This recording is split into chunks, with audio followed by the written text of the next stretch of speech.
Naitwa Mhandisi Pius Magoko Josephat, ni mhandisi wa idara ya usafirishaji umeme mkoa wa Kilimanjaro. Kwa hapa ninavyoongea niko mkoa wa Katavi, na tuko hapa ni timu ambayo imeundwa kwa ajili ya kuja kurekebisha miundombinu ya usafirishaji umeme, hii line mpya ambayo imejengwa tokea Tabora kuja mpaka Katavi.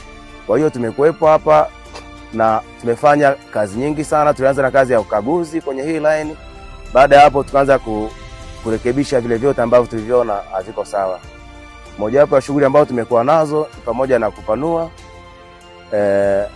korido, kuimarisha mfumo wa earthing,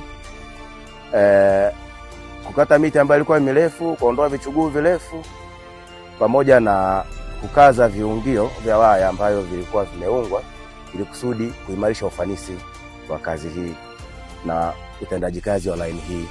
Kwa hiyo tuko hapa tunaelekea ukingoni, na baada ya sisi kuwepo hapa tumefanya line nafanya kazi vizuri kabisa.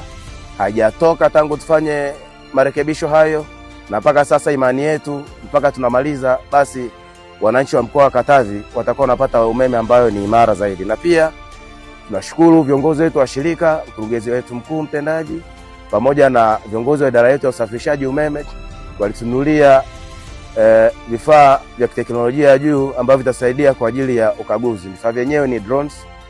Kama mnavyoona miundombinu yetu asilimia kubwa imepita kwenye mapori, kwa hiyo vifaa hivyo vitatusaidia sana katika utendaji wetu wa kazi. Asante. TANESCO, tunayaangaza maisha yako.